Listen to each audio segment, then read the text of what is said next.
Doctor, இப்போ வந்து இந்த பெண்களோட ப்ரைவேட் பார்ட்ஸில் சில பேருக்கு வந்து ரொம்பவும் கல்யாணத்துக்கு அப்புறம் ஒரு 2-3 குழந்தைகளுக்கு அப்புறம் லூஸ் ஆகிடுது. இதனால் வந்து ஆண்கள் கூட உடல் உறவு பண்ணும்போது போயிட்டு வர்றதுக்கு ரொம்ப ஃப்ரீயாக இருக்கிற மாதிரி இருக்கிறதுனால ஒரு செக்ஸுவல் உணர்வே இல்லாமல் போயிடுது அப்படிங்கிற மாதிரி சில விஷயங்கள் சொல்கிறாங்க. இதுக்கு ஒரு சிறந்த ஒரு ட்ரீட்மெண்ட் அப்படின்னா என்ன சொல்லலாம் செக்ஸில்? அப்படியெல்லாம் கிடையாது. ஏன்னு கேட்டிங்கன்னா, கண்டிப்பாக ஒரு டெலிவரி ஆகும்போது நார்மல் டெலிவரியாக இருந்தால் யூட்ரஸ்லேருந்து அந்த குழந்தை வந்து வெளியில் வரும்போது வஜைனல் வால் வழியாக தான் வெளியில் வரணும். அப்படி இருக்கும்போது நார்மலாக ஒரு வஜைனாவோட ஒரு அப்பியரன்ஸ் இப்படி இருக்குது அப்படின்னா, நம்ம மேலார்கனோட சைஸ் இப்படி பெனட்ரேட் பண்ணி இன்டர்கோர்ஸ் வைக்கிறோம். சேம் டைம் ஒரு குழந்தை உள்ளேருந்து வெளியில் வரும்போது சைல்டோடது அதோட ஹெட்டோட சைஸ்க்கு வந்து இது ஓப்பன் பண்ணி ஆகணும். கஷ்டப்பட்டு தான் சிரமப்பட்டு தான் அதில் வந்து வெளியில் அந்த குழந்தை வரும்.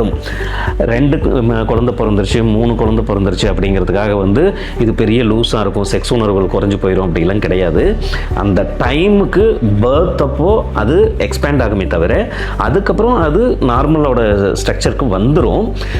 அது மட்டும் இல்லாமல் என்றைக்குமே ஒன்று ஞாபகம் வச்சுக்கோங்க, செக்ஸ் உணர்வு அப்படிங்கிறது ஃபீமேலுக்கு அந்த வஜைனல் வால்லேருந்து இன்னர் சைடில் ஒரு 1 or 2 இன்ச்சஸ்க்கு தான் சென்சரி நியூரான்ஸ் இருக்கும், உணர்வுகள் இருக்கும்.